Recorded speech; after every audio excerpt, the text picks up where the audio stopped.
Alright, hello and welcome back to Plain Old Gaming. I'm Trifinity Vortex and this is another painting tutorial.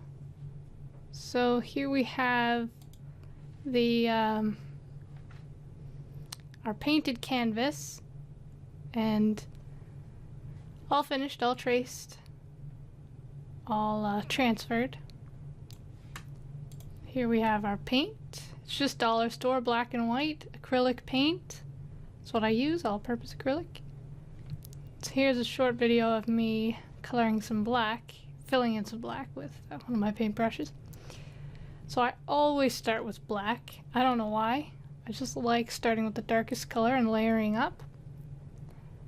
I think in school I was supposed to start with the lightest color first, but I like starting dark. But that's just me, I guess. So I find it's easier, as you may be able to see. You work from left to right, up to down, so that you don't get it on your hands and you don't smudge anything. That's generally how I work, but in order to record it as I am here, I'm kind of sitting in a very awkward position because I have the camera on a tripod and just, yeah, so I kind of painted this one a little bit weird. But yeah, so I'm filling in this black here. Go slow, take your time, fill in. It's basically paint by numbers. You can actually, and what we did in school was we labeled our value chart and labeled it on the paper. So I would have a piece of paper next to me there, all numbers written in it. And then I would number the canvas as well. I did the link painting that I sent to inthelittlewood. I did a really big version of that in black and white originally. And I had to number that one because there was so much hair and his face and his eyes and his sword and his hat. I had to label that. I had to number each section. But for this one it was easy enough that I didn't have to. And it's pretty small, so some of the things are too small to label as well. But yeah, so I outlined the shape that I'm doing, if it's a big shape. If it's a small shape, you don't really need to. But of course you're using different sized brushes as well. I think I have a medium kind of brush. I have all kinds of brushes. I have brushes from the dollar store. I have brushes that cost $10 a piece. I got tons of brushes. But as long as it's nice and soft, it's a nice brush. You want it to be soft so that it doesn't scrape the paint away. You can use acrylic brushes or you can use just regular brushes. But whatever you want. That brush there is an acrylic brush because it's really long. And acrylic paint you're supposed to do standing up. So right there I mixed the color. I took black, added white to it, and I made the dark gray for his shirt and a whole bunch of other pieces. That's the next color up from black. It's the darkest gray. And I'm getting all the excess paint off my brush so that I don't waste all that paint. See here, I just finished all that dark gray. Now I'm mixing the next color by throwing a whole bunch more black in it. And that piece I just took out with my brush, that was a piece that dried. So you gotta be careful because paint does dry pretty quick. I like to mix it in a circle pattern, as you may see. Yeah. You want the colors to be pretty close, but not a huge shade gap in between. I always put a little bit of paint on the paper as well, just to check, like I'm doing right here. Put it on the color itself and see how it looks. And you also, when you paint it on the canvas, you see what it looks like next to, like what I'm doing right here. So I'm taking it and I'm painting a little piece right next to the color that's supposed to be darker than it. You can't see it there, I don't think, but when I'm actually painting it, it is just a little bit lighter. I can tell the difference. You can see it there. This is the next color up from that, I believe. I've done the second I've done the color just a bit above dark gray, and now I'm doing a big color. Color that has a lot of space, so I added a lot of extra white to it so that I would have a lot of extra paint. And so I'm just using my big brush and just filling in huge spaces with it. And then I'm going to go in with my little brush and get all the edges. I could have edged it first. Probably would have been a better idea, but I didn't feel like it at that moment. I'm just going to explain to you here what, while I'm painting that, what my setup is there.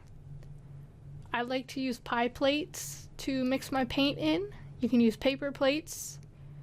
You just throw it out after. You could use plastic. You could use a real painting mixing thing. I can't remember what they are.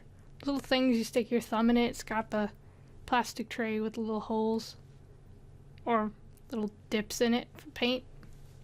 I have one of those, or I had one of those, but I made the mistake of using oil paint on it and could never use it again. Smart. But yeah, so I have a little plastic cup of water that I can dump out and then throw out the cup later. You can always use, you know, a cup, but you don't want to get it dirty.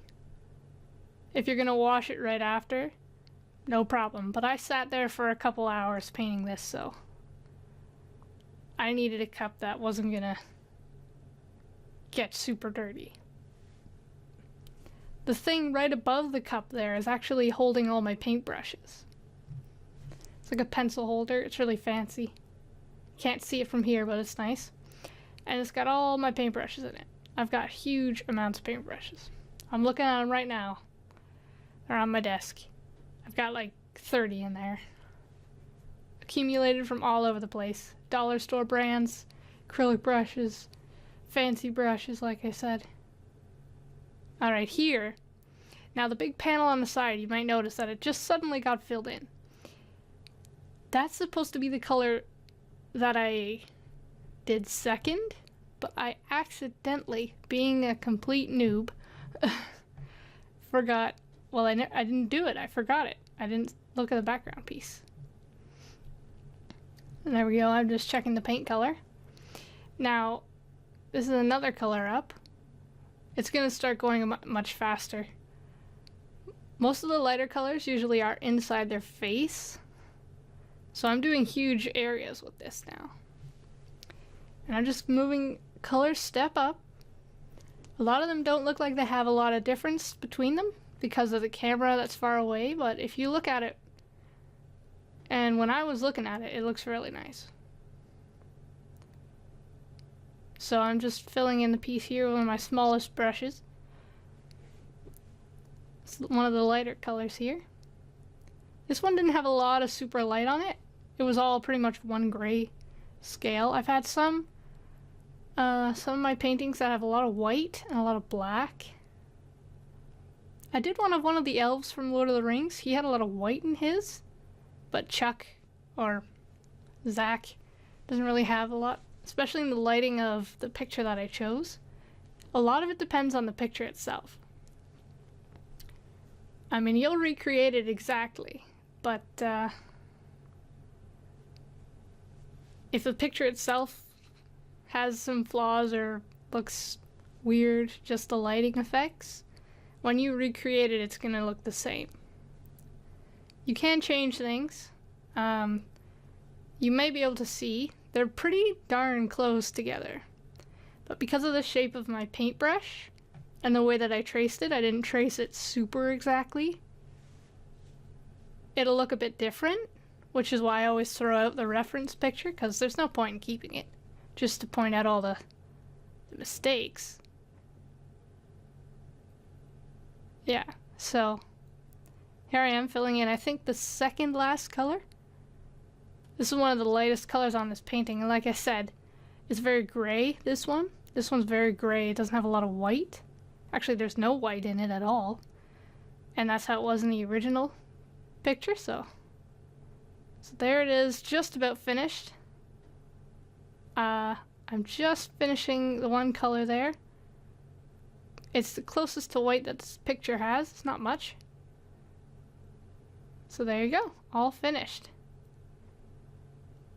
And I'm just gonna sign it in the corner there. And there you go, all done. Alright, here we are, I'm signing the back. I always sign the back of mine. I put who the actor is or who the subject is. And for actors, I usually put a character that I know by them. So as you see there, Chuck Bartowski and Flynn Rider.